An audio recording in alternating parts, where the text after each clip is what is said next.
All right, hello all. We're going to get started in about a minute, but before we kick off, we're going to post a poll, and we're just interested in hearing from everyone on the call about what regions of the world they're most concerned about this closing space, and that will help our presenters target their remarks. So a poll will pop up on your screen, and we'll keep it there for about 30 seconds. So if you could answer, that would be very helpful. Thank you.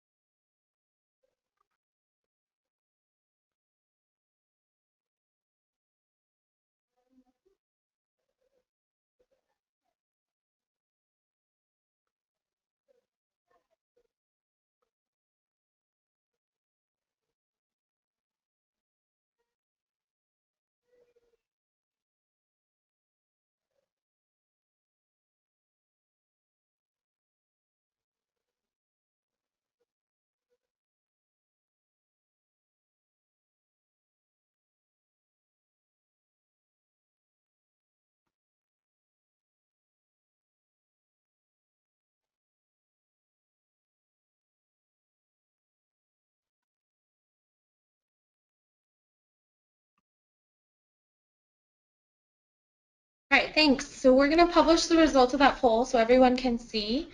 So it looks like you were able to choose multiple results, but about 70% of those who responded are concerned about Latin America, with Central and South Asia coming second. So I think that will be helpful for our panelists. We're going to go ahead and get started with the webinar. So thank you for joining. As I said, my name is Natalie Ross, and I'm the Global Member Relations Director here at the Council on Foundations, and I oversee our Global Philanthropy program, and I'll be moderating today's conversations with our very esteemed speakers. So before we get started, I just wanted to go over some housekeeping items. Just so everyone is aware, we are using GoToWebinar, and you should have the panel on the side of your screen that will help you throughout the webinar. So if you'd like to ask a question of the presenters, you can type it in at any time, and we'll have a question and answer section at the end of the webinar where we'll pose these questions. You can either click the Q&A icon, or if you don't have that, you may have a chat icon, and either of those should get your questions to us so that we can make sure our presenters are able to address those concerns. Also, just a reminder, we will send a link to the recording and a summary of this webinar to all participants after the webinar's conclusion, likely early next week, and it will be available on the Council on Foundations website in the future.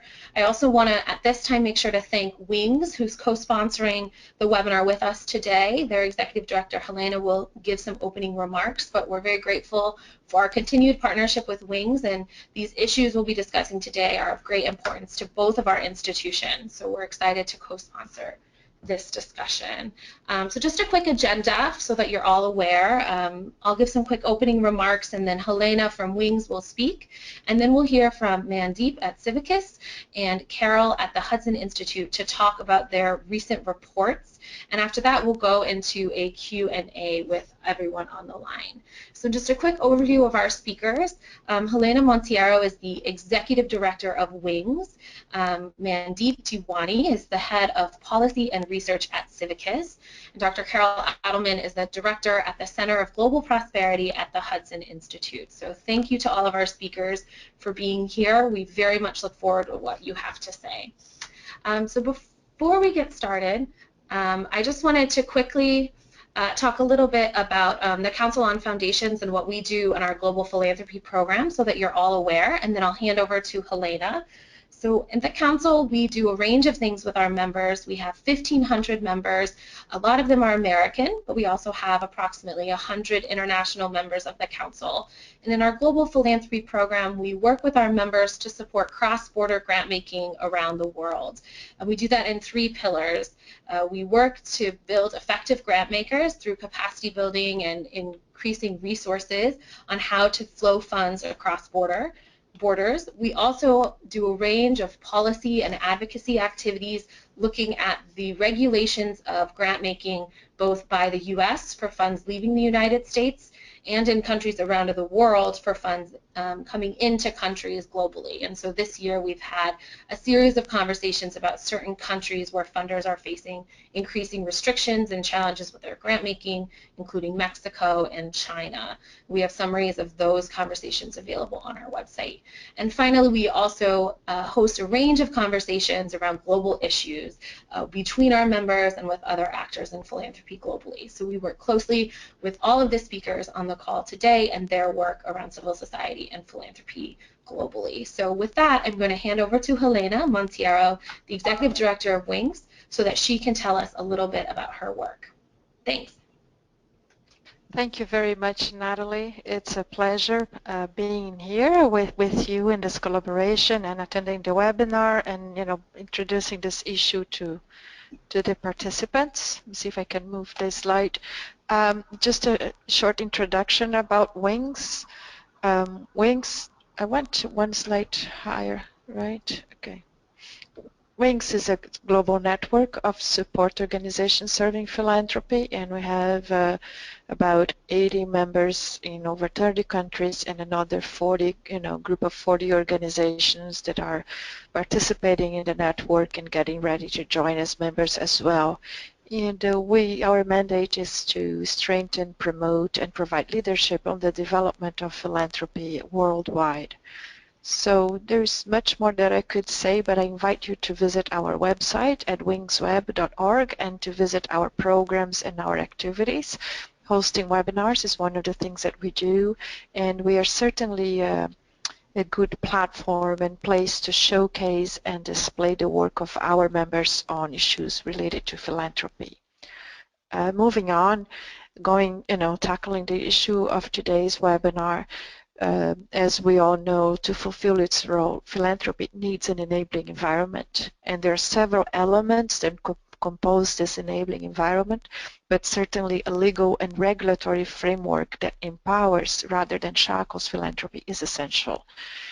And we see that philanthropy infrastructure organizations play a crucial role in promoting such enabling environment.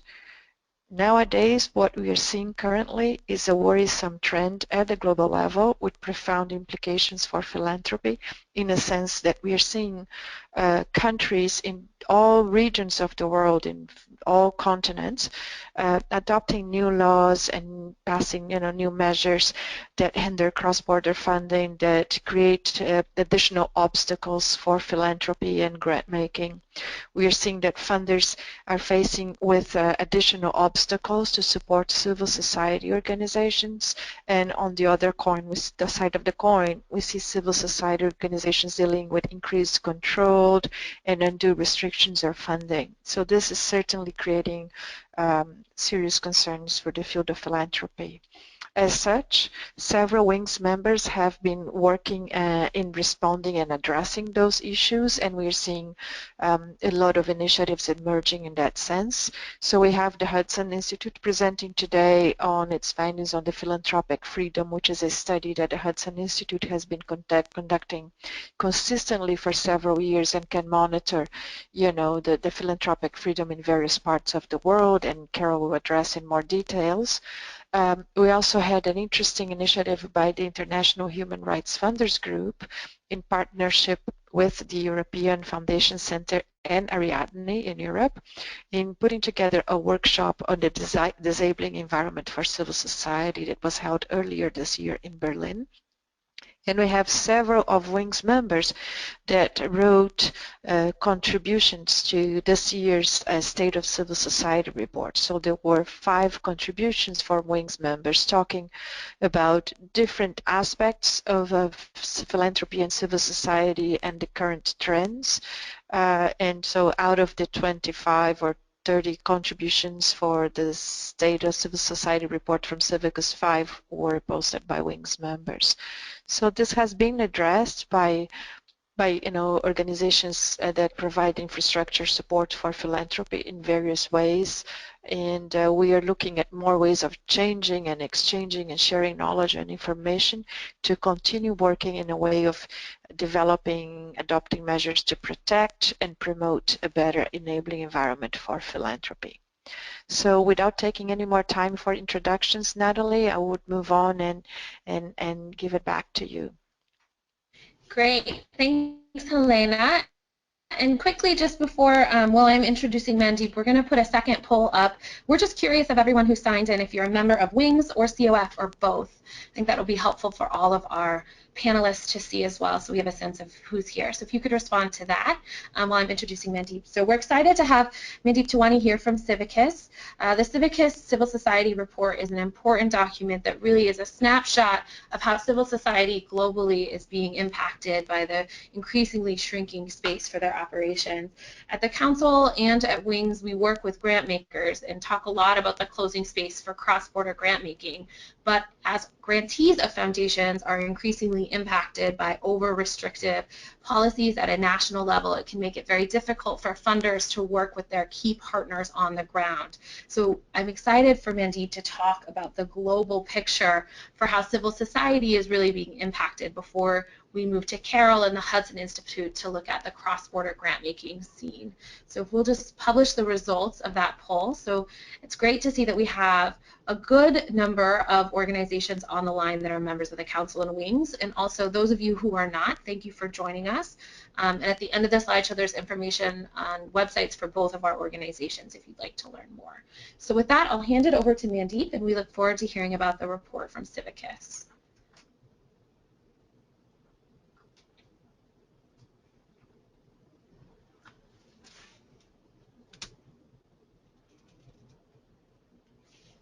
Mandeep, are you there? Yes, I'm sorry I lost you for a minute, but I am here now. Yes, and thank you for joining us all the way from South Africa. We very much appreciate it. My pleasure to be here. So maybe should I start speaking a little bit about the report and its findings? Absolutely. You have control of your slides, so thank you. Okay, thank you.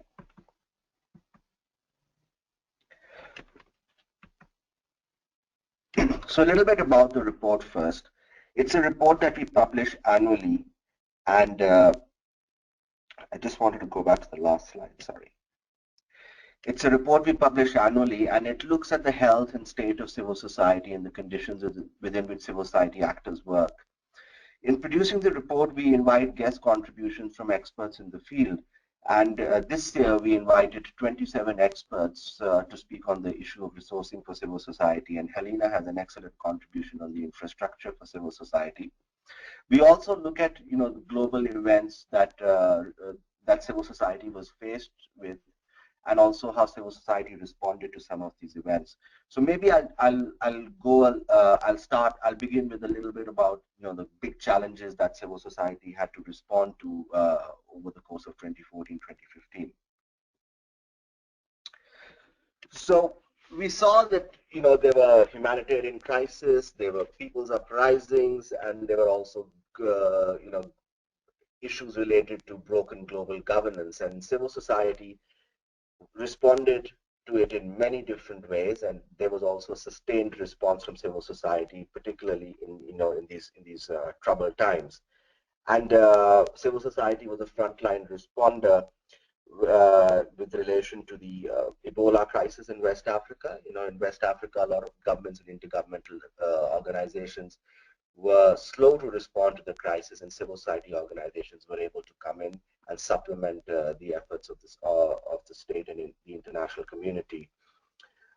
Civil society was also very much involved in providing essential services, particularly in the conflict situations of Syria, Gaza, and Yemen, particularly when it became too dangerous for intergovernmental organizations to operate. Civil society organizations were also involved, particularly faith-based organizations in the Central African Republic, and community-based organizations in South Sudan, where there's been a lot of conflict, inter-ethnic conflict, in bringing communities together. Additionally, we had a cyclone in Vanuatu, we had floods in Serbia, we had the earthquake in Nepal, and again, in these situations, the value of civil society's response was highlighted, because civil society organizations went in with a commitment. They minimized the bureaucracy, and they were able to respond in many valuable ways to these situations.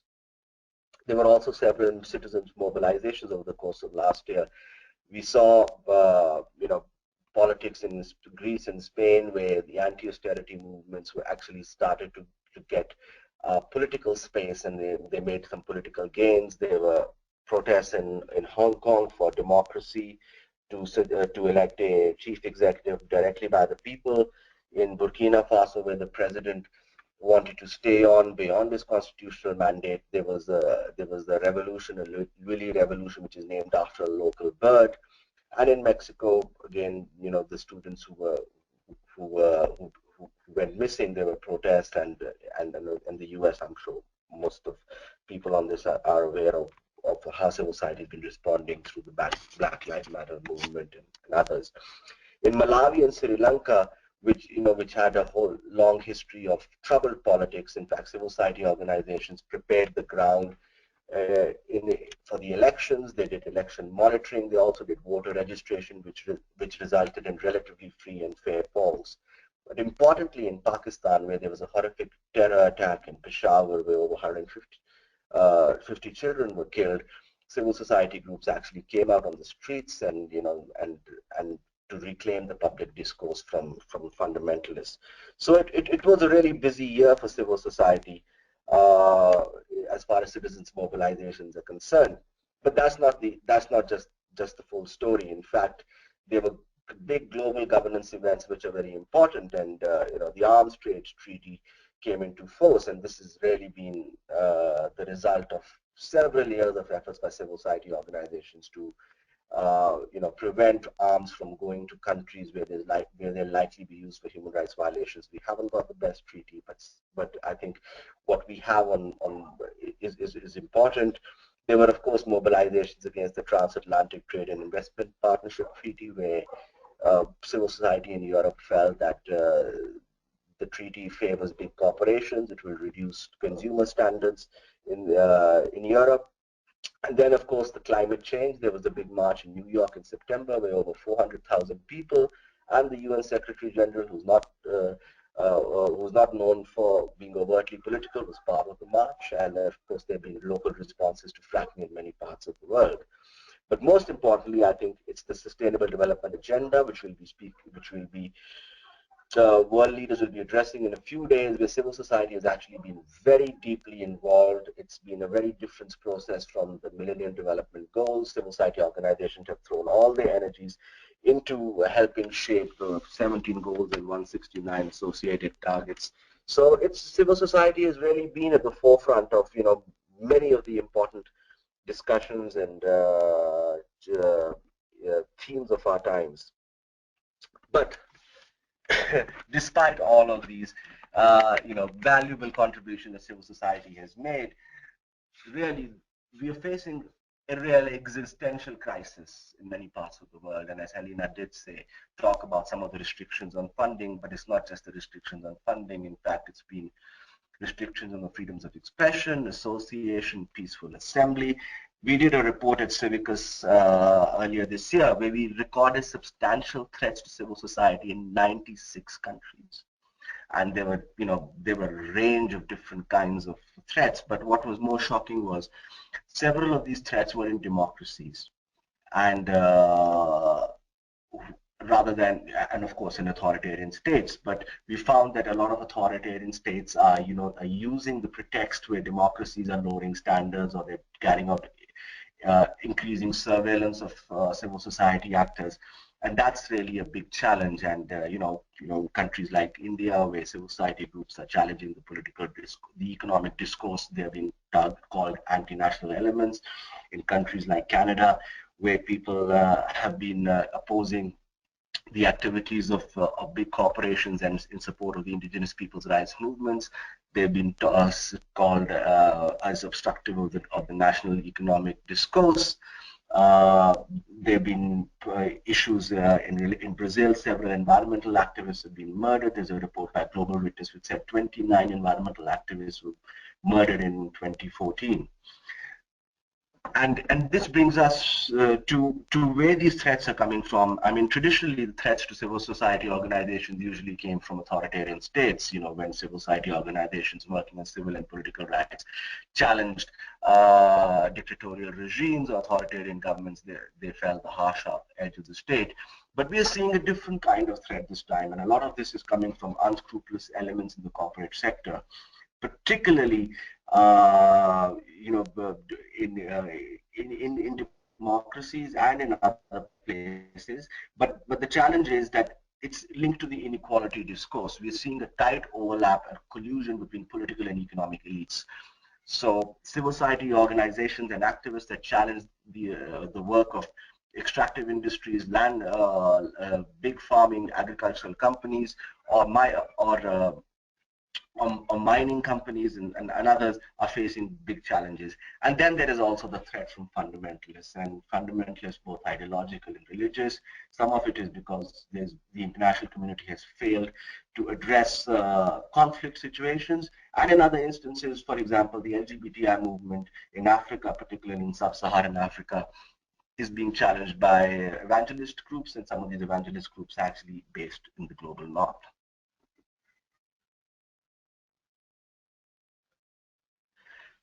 And then I think just coming to the issue of resourcing challenges. So one of the things we found in our research was it's organizations that are seeking lasting systemic social and political change are the ones that are being most affected.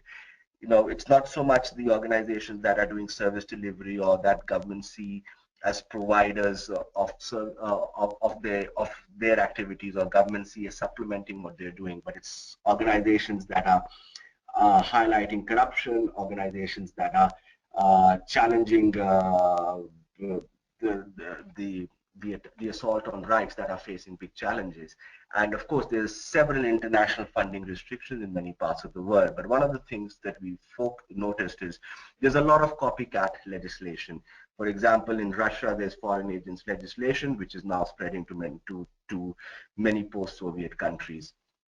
In South Asia, there were registrations on international funding, what India calls the Foreign Contributions Regulation Act, which basically allows governments to arbitrarily suspend funding to organizations they consider, you know, political in inverted commas. And some of this legislation has been picked up in Pakistan and Bangladesh, and there are challenges with that. And also in sub-Saharan Africa, I mean, the Ethiopian law, which restricts funding for more than 10% foreign funding to organizations working on a range of human rights and advocacy issues. There's been efforts in Kenya to replicate that, and in other places. So in Nigeria, there was a bill which was fortunately defeated, similar to the Ethiopian and Kenyan legislation. And so that's a big challenge. I think how are we going to to fight back against these funding restrictions, which are a very effective way for governments to cut off the work of human rights advocacy organizations, particularly in the global south, as a lot of the money comes from international sources. There are restricted sources of funding for these human rights and social justice activities in the South. The second issue we found was ODA is a big challenge. I mean, a lot of we found that only 13% of ODA from OECD DAC countries actually goes to civil society, out of which only 6% goes to civil society, directly to civil society organizations work in the global South. So the majority of it actually goes to international NGOs and CSOs, which are based in the host countries, while 55% of ODA is going directly to governments, and then about 18% to intergovernmental organizations. But there's another dimension of ODA, which is now the new donors, the BRICS countries, Brazil, India, China, and Russia. A lot of their ODA is going mostly to governments and mostly to infrastructure projects which privilege elites, particularly economic elites. And then, of course, the other challenge we found was several donors, you know, civil society organizations are working in systemic change. they're working in very difficult conditions, but donors want us to look at look at what we do within a log frame. How does one issue lead to another? What is a theory of change, and so on. And so and reporting burdens are becoming more and more challenging, and this is creating a big problem because the donors want to see impact, but when you're working on systemic, social change, impact is not always visible. It could be, it's differentiated, and it's also diffused in many instances. Again, in this instance, particularly at the time of austerity and lesser funds available by governments, there's a tendency to do to do safe funding rather than play philanthropy, and a lot of them and service delivery organizations which can show better results on paper are often being prioritized rather than advocacy CSOs. And then, of course, there's the challenge of lack of comparable data. Of course, there's data on OECD DAC countries as far as OD is concerned, but there's hardly any data with regard to BRICS countries. There's not enough data about faith-based giving. There's not enough data about private philanthropy, which is a big challenge, and we need to address. And then I'm mindful of the time, and then I just wanted to quickly go over some of the other trends that we noticed. Private philanthropy remains robust, probably because there's lots more billionaires than there were before. There's also the middle classes have also been supportive of civil society activities, and particularly in the so-called emerging economies of the global south. So that's, I think, is a very important and valuable trend to watch over the coming years. We also examined community initiatives, and we found that community funding initiatives were actually a very important way and a very supportive way of funding civil society activities, because many of these community foundations were based in local communities. They had strong roots. They understood these the local communities, and were able to serve them much better. So that was an interesting insight that we got from some of the contributions. Then we also had a great contribution from Islamic Relief, which talked about faith-based giving. And I think how, of course, there's been several studies that while there's highest trust in the NGO sector out of the from than government, the media, and business, but within the NGO sector, there's a highest trust people place in faith-based giving. And I think from the contribution we had, it was about how does one create greater transparency, greater trust, and greater reporting back to the people who were contributing. And then I think that's something very important to take forward. Then, of course, we looked at the issue of crowdfunding, and I think crowdfunding, certainly it works on some issues. It works on issues if there's children's rights issues or children's disability, there's a more likelihood for people to crowdfund, or organizations that have better brands are able to crowdfund rather than political change and things like that. So that becomes a bit of a challenge, but it's certainly an option. But it has to be done very thoughtfully. And then there's the issue of the growth of social enterprises. There's several growth of social enterprises looking at innovative ways to find solutions. But again, the growth of social enterprises, there's a little caveat here, because it sometimes leads to mission creep and ambiguity. Where does a social enterprise become totally entrepreneurial, or where is it actually serving society, and does it somehow lose its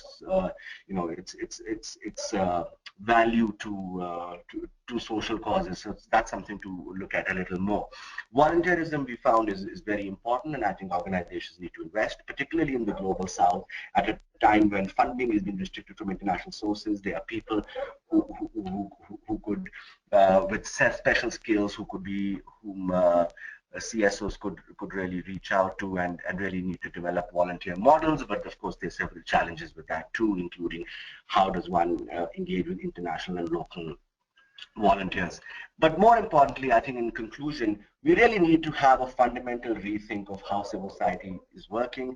Most donors are very interested in funding projects, but I think that leads to big challenges for CSOs. The donors need to invest in the long-term sustainability of organizations, more in general or core support rather than in project models. It also leads to several challenges, because staff have to be let go of, or there's creative accounting that happens, and donors need to look at how can they support a organized CSO, and also not to look at CSOs as intermediaries of funding. Let's give the money to CSOs, let them decide their priorities, and that's something which is important. And CSOs themselves need to assert their autonomy. In fact, there's several challenges. Often we found that CSOs, particularly in the global south, are reliant on a few donors.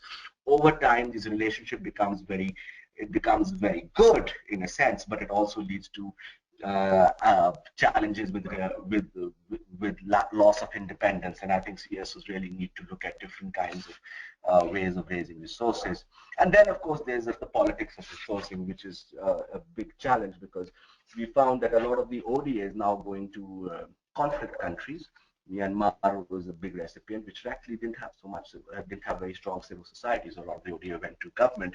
But again, also, where even through in private philanthropy, are donors coming with preset priorities, or are they letting CSOs decide priorities? How specific are the priorities that donors are inviting? How limited are the calls that are being given, or are they broad issues that then CSOs can develop projects on? And I think that's something important.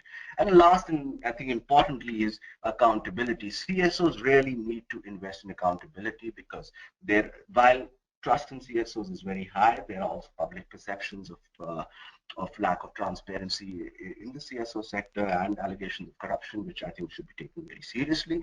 And the challenge with that is a lot of CSO accountability has been traditionally to donors, but we really need to look at accountability in 360-degree terms to the communities we serve and to different stakeholders. And that's something that we could all do better to invest in, and to improve public trust in what we do, and that automatically will lead to better resourcing for the sector. Thank you. Great. Thank you, Mandeep. That was a very helpful overview of the report. So as we get ready to hand over to Carol, we wanted to put one more poll up, and we're just interested in hearing from those on the call about the challenges that you're facing in your operations as a civil society group, or the activities of your grantees if you're a funder, and which of these areas, many of which were discussed by Mandeep, you're facing in your work. So if you could answer the fourth one, there was a character limit, so it's about financial transactions or international funding restrictions for CSOs, just to make sure that that's a clear response. So as we take those answers in, I did want to take some time to introduce Carol. So Carol Edelman leads the work of the Philanthropic Freedom Index at the Hudson Institute, as well as a range of other reports and analyses on the flow of philanthropic and other funds globally. And so building on Mandeep's broad overview of what civil society is seeing globally, Carol and her team have recently published a new report that documents the challenges for philanthropy specifically within certain countries around the world and across borders. So she will be going through some of the findings. So we're going to publish the results of this poll just to see what on the line, for those on the line, is most impacting their work. And then, as you can see, the increasing complexity and the restrictions around financial transactions and funding are highest, which I think is what we expected to see, but that's very helpful. So with that, we'll hand over to Carol, and we'll have about 15 minutes with her, and then we'll leave time for questions. Just a reminder, you can post a question at any time, and we'll address them at the end of the webinar. So Carol, the mouse is yours, and thank you.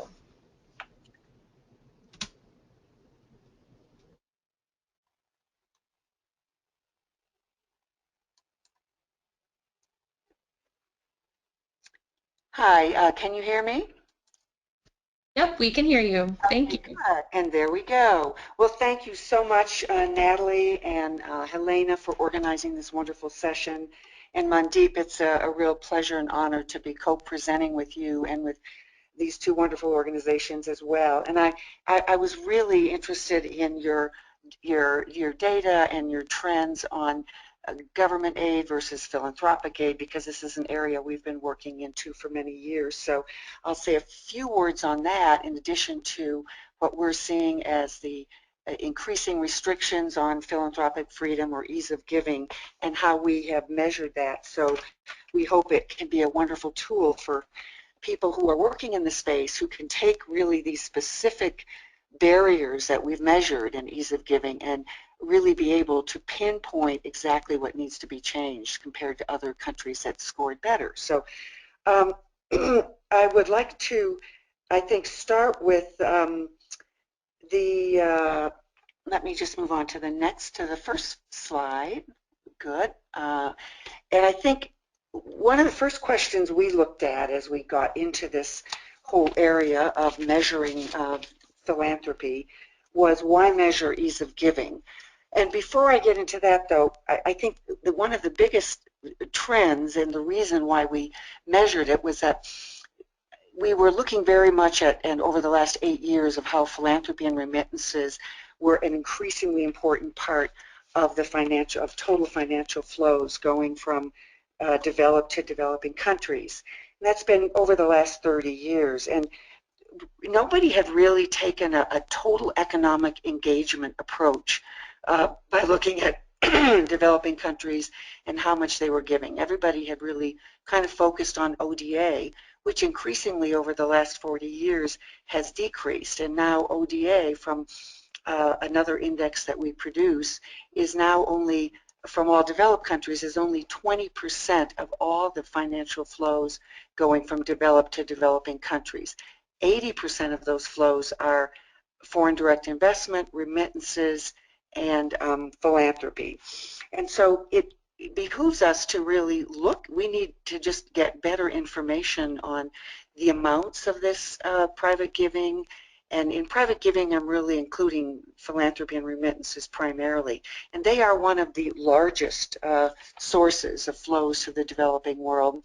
They represent, in several years ago in our last index of global philanthropy and remittances, remittances of a total flows of total flows to the developing world. Foreign direct investment was 410 billion, remittances was 211 billion, and official development assistance was 138 billion, and philanthropy was 59 billion, in which we know the 59 billion of philanthropy is greatly underestimated. But we basically, that's how we can see that the total private flows are such a large amount of this interaction. And this is to be expected because the developing world is developing. There's more private resources. There's more skilled labor. There's the growth in community foundations, in high net worth individuals. So we should be expecting this. But I think the ways that we talk about development have not, or are just beginning to change as the development community recognizes civil society more. We're finally seeing some of these words. The word philanthropy did appear once in the Sustainable Development Goals, and we're seeing the concept begin to creep into these important international initiatives as the SDGs take over from the MDGs. In any event, so I think that as we've measure the magnitude and sources of philanthropy and remittances, we also we realized that that was one side of a coin. And the other side of that coin is, okay, since they are such an important flow, and we know through measuring and looking at projects that are working and best practices that they're doing great good in helping to decrease poverty and helping to improve well-being, and there's a lot of general agreement on that, both philanthropy and remittances. We wanted to look at, okay, what are the barriers? What are the incentives to these flows so we can continue to have these flows increase and be unimpeded by the restrictions that the poll of you listening here just revealed to us, that it's one of the biggest concerns. And so that's why we developed the new Index of Philanthropic Freedom, which I'm going to now talk about, because while there have been excellent reports on it, of course, by CIVICUS, and a very interesting and wonderful study done by CAF and Nexus on comparing, philanthropy among a large number of countries, really it had not, ease of giving and looking specifically at the enabling environment for philanthropy hadn't really been systematically measured across a large sample size of countries. And these are like the specific philanthropic indicators, which I'm going to tell you in just a minute of what they are. And we believe, and this is the third point on this slide, that once we can organize what these, identify and organize what these barriers and incentives are, then we can, the answers are simple. We can take them to policymakers, we can take them to foundations when they're working in countries to say, look, your tax deductions aren't as high as other countries in your regions, or you're imposing controls on cross-border flows or taxes, or your registration time and costs of NGOs is much higher than other countries. And so that's essentially, we're looking at something we hope can be a practical tool that we can then use, that all NGOs, CSOs can use in helping countries improve, much like the Doing Business report at the World Bank, much like various indexes on economic freedom, and one entire aid organization in the U.S. government disperses aid. It's the Millennium Challenge Corporation, disperses aid on how countries are doing against indicators of success. So essentially what I feel we did with the Index of Philanthropic Freedom was to look at indicator-based competition in new areas of social sciences. So without any further introduction to the, see if I can move on to the next slide here. Good, here we are. I wanted to look at the sort of how we went about measuring philanthropic freedom, just to give you a little idea of the methodology that we chose, and I'm very anxious to hear from all of you on any things that you think could improve this, either on this webinar, or if we're delighted to have any of you be in further contact with us after the webinar. So we chose an expert opinion survey just because population-based surveys are so expensive, and the laws and regulations around philanthropic freedom can be complex, and so we felt that experts in the legal regulatory field would be good people to contact to conduct the survey that we put together. And we were able to measure, do opinion surveys in 64 countries. This is you'll see the picture of our index on the screen here. And we ranked countries on a scale of 1 to 5, with 5 being the countries that had the most conducive environments to philanthropic freedom. And we also had our experts do in the questionnaires, a short qualitative assessment on social and cultural factors.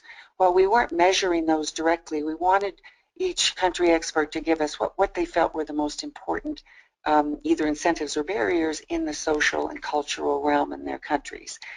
The index and country reports can be downloaded at our website, which is the Center for Global Prosperity at the Hudson Institute.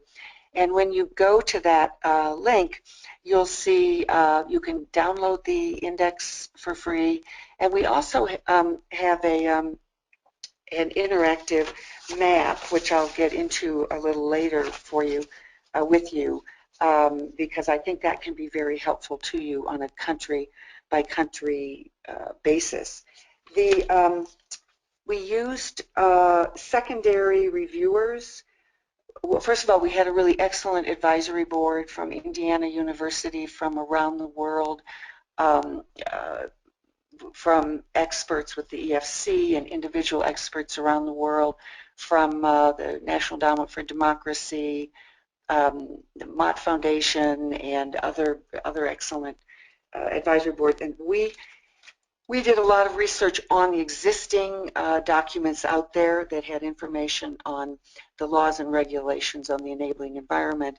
And then our experts we chose from all kinds of institutions, from academia, from think tanks, from legal regulatory associations, from Freedom House, from a very important partner in this project has been the International Center for Not-for-Profit Law, and of course the universities, the academy. So we used all of these secondary reviewers, and we went back and forth with our country experts when our advisory board would think that one country might have been ranked too high, or perhaps a country hadn't been ranked high enough, and in the regional context. So we went back and forth, and in total, out of 64 countries, we had 26 suggestions from all these various experts to change the scores. And they were not huge changes in the scores, and they were based on real thoughts and facts.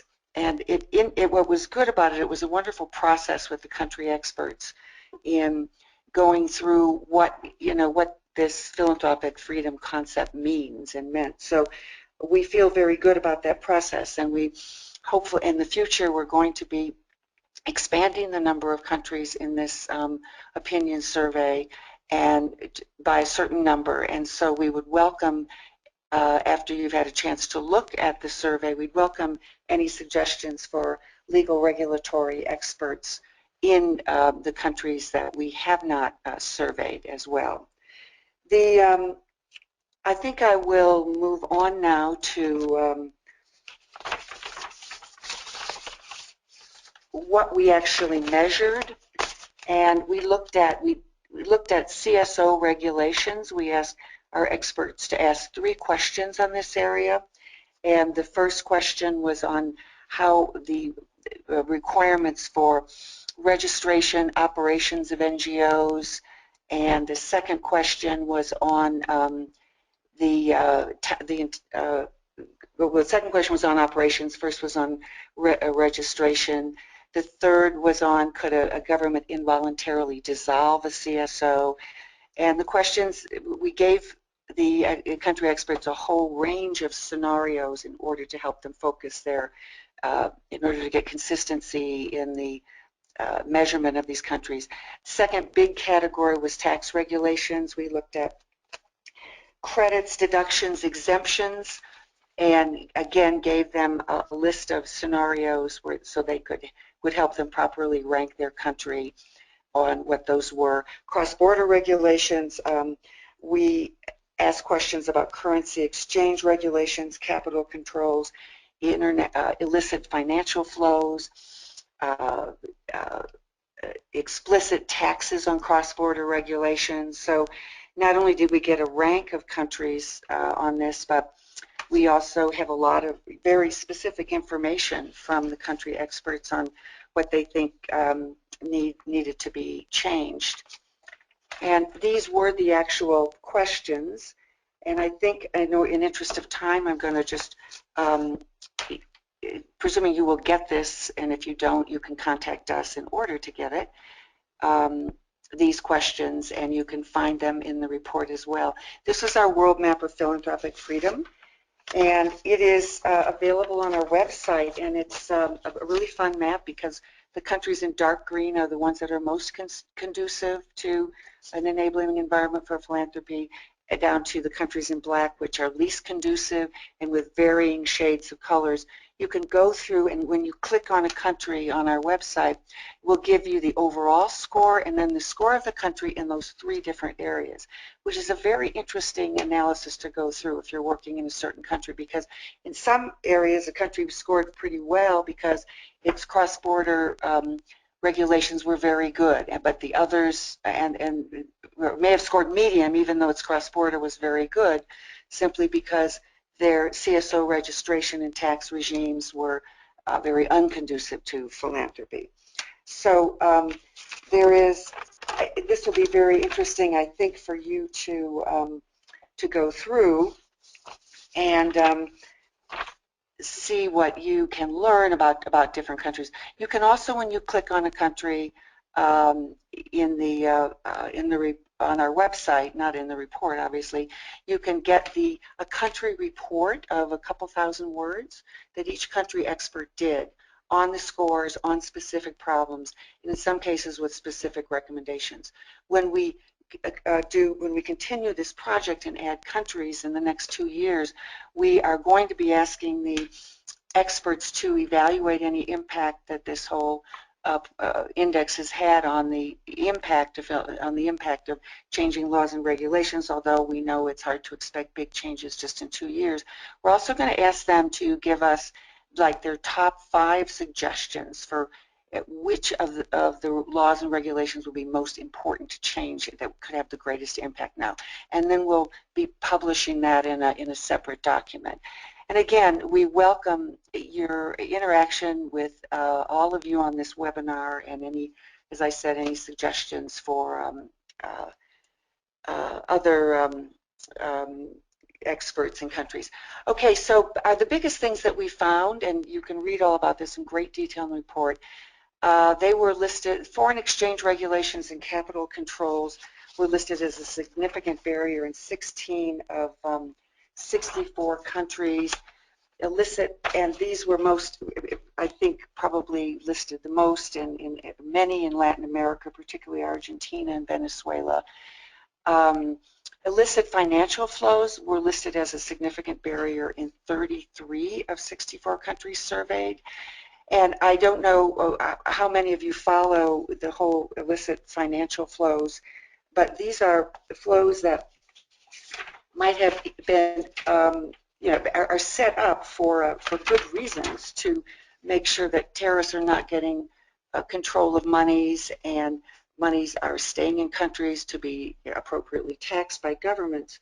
But in some cases, even though they have been set up for good reasons, they have become barriers to legitimate NGOs doing business because of the extra rules and regulations you have to cover. And one thing is, another point is that the Financial Action Task Force, an international group that sets standards in regulating NGOs, is apparently going to be increasing these regulations over the next years. And they are right now saying that 57% of their members are not in compliance. So if we're talking about places where we need to go to influence the, you know, what's happening to NGOs on restrictions, this would be a very important area to look at. A third, discriminatory treatment of foreign donations. Russia's foreign agent law, and there's a drafting of similar laws in Eastern Europe and Central Asia. And this has been, you know, used as, this is the treatment where if you are accepting money from foreign sources, in Russia you have to be, you are considered a foreign agent, which puts you in a whole new category of restrictions. We also, there has been action going on in India with their Foreign Contributions Regulation Act, which are acting in the same way in terms of foreign donations, and they've even gone so far as to take registrations away. So we're seeing examples of this not just in the you know, Russian and Kyrgyz Republic and Tajikistan countries, but in other countries as well. And then finally, just restrictions on the ability to, I went back, but restrictions on the, it went forward too soon, but restrictions on NGOs, which Mandeep talked about, and Doug Rootson from the ICNL has done a wonderful piece analyzing these restrictions, and has shown that they're finding nearly 100 restrictions relating to the incorporation and operation of CSOs have been passed since 2012. And just a recent example of that has been Uganda's restrictive new NGO bill. And many think it's because of it's preceding the 2016 elections, and it's just broad powers for over-monitoring and regulating NGOs. One of the things we asked our expert was, we didn't get responses from everybody, was what was the average registration time for CSOs, and we found it was like 30 to 90 days in the registration time, and over at the peak it was 181 days. The other thing we asked them was the cost of registration, and we researched this and also asked for them as well. Whereas these amounts may not look like a lot of money in the developed world, but when you look at countries' per capita GDPs, these can be significant amounts for the cost of registering. I mean, once again, yes, This is Natalie. So thank you. This has been so helpful. We do have a range of questions coming in. So what I'd like to suggest is the slides really have some great screenshots of some of the findings per region, which our participants can also see on your website. So if it's okay with you, I think what we'll do, we are going to share this PowerPoint with everyone. With wonderful. and then they can send you any specific questions about certain countries or regions if they have them. But we'd love to take a few minutes to look at the questions that have come in from participants, if that's okay with you. Yes, indeed. Okay, great. So as I pull these questions out, thank you to all who've submitted questions. We are going to put a final and another poll up if everyone can respond, just looking at cross-border grant making and what challenges are being faced by especially those funders on the phone. We're just interested in which of the things that Carol had talked about are really impacting your grant making. So if you could respond to those. And really the first question, so we've had some great questions on the phone or on the line. The first we'd like to ask to the group is really, so these reports both talk about what's happening and documenting those changes. There was curiosity around what the sector is doing to respond to this situation in ways that those on the phone could get engaged, either by joining working groups or working with certain organizations in the sector. So I think there's really two sets of activities happening. There's a lot of people working on civil society closing space writ large, and then a subsection of actors working on the closing space for cross-border grant making. So I thought we could first go to Mandeep on that question as far as what is happening in this sector and how could those on the line get involved. But first let's see what the results of that poll are. So a lot of people facing the three areas of local registration requirements, targeting by government, and laws targeting illicit financial flows which impact grant making. So again, all of those were come out of Carol's report as well. So let's start with Mandeep, and perhaps you could just talk a little bit about what is happening around the closing space for civil society and how people on the webinar might be able to get involved. Thank you. I think one thing is for sure that there is now a clear understanding across the sector that this is affecting us all, whether you're a service delivery organization or whether one is an advocacy group. And so in that sense, I think there are a lot more conversations that are starting to take place. In fact, CIVICUS is hosting a meeting of international CSOs on 14-15 October in Geneva. I know that the Global Perspectives Conference is happening with the International Civil Society Center on 4th to 6th of November in Bangkok, and civic spaces is a big topic of discussion there. I also understand that groups like Amnesty International and Human Rights Watch are now starting to put a lot of interest on civic space issues. So you're going to see a lot more reports. You're going to see a lot more information out there on these issues.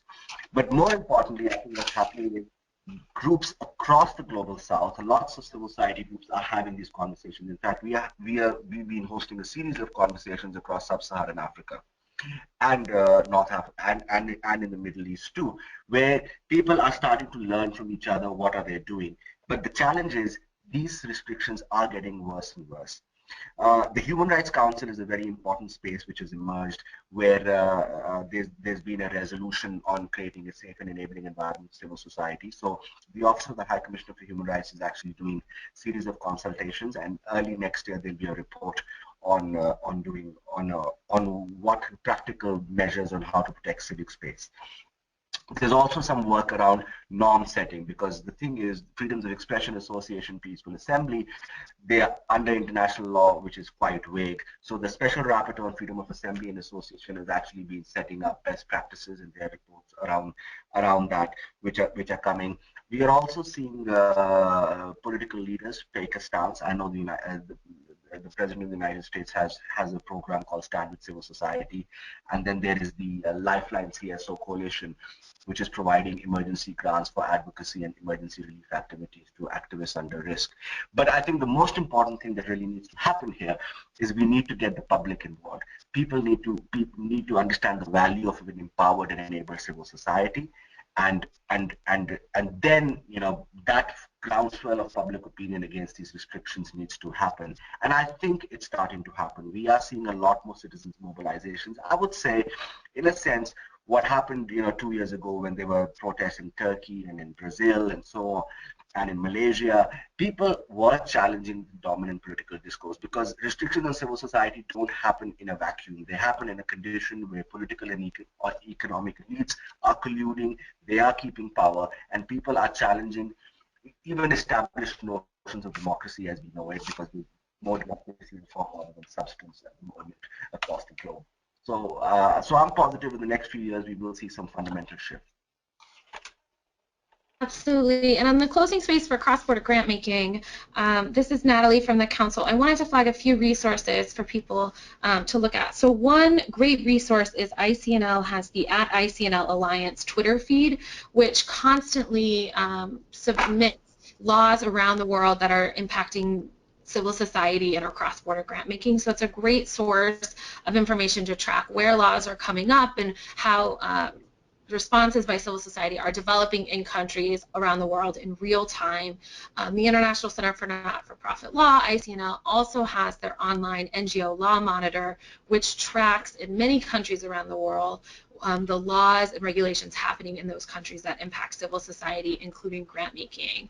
And then there are several sets of partners and working groups, which Helena mentioned a few, that are coming together to look at this closing space, including work done by the Council for U.S. funders. So there's the Ariadne Network in Europe, which is sponsored by the European Foundation Center. There's also lots of funder groups in the United States, like the International Human Rights Funders Group, the Charity and Security Network. And so there really are a range of actors that you can work with on this issue. So what make sure to do is so make sure to include links to all of those groups in the summary of the call, those Mandeep mentioned and others on the closing space for cross-border grant making, so all of you can see those and follow up on that as well. So unfortunately, we are out of time.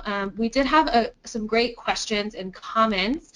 And so what we'll do is we'll collect those and work them into the summary, and if we have resources on issues, so one of the questions was about banks and the increasing regulation and scrutiny by banks on civil society groups, and there are some great resources, especially around the Financial Action Task Force, that have been put out as guides for how CSOs and funders can work in that space. So we'll make sure to include all of those resources, and we really appreciate everyone's time in participating in the webinar and our speakers for speaking. And as I said, we'll send both a summary, the recording, and a list of resources to all of you over the next week. And there was a request from someone on the line if we could connect those on the webinar to each other. So when we send out materials, we will ask for your permission to share your email address with others, and we'll connect those who are willing to be in contact about how they can work on this. So thank you again. We'll just put up the final slide, which shows how you can learn more about the Council's global program and about our co-sponsor WINGS. We continue to work closely with WINGS and other philanthropy associations around the world and appreciate all of the partnerships that we do together. So thank you very much, and we look forward to keeping in touch on this topic. And as you go, we'll put up a quick survey. If you could just tell us if there are any other topics you would like to discuss on future webinars, that would be great. So thank you very much, and we will talk soon.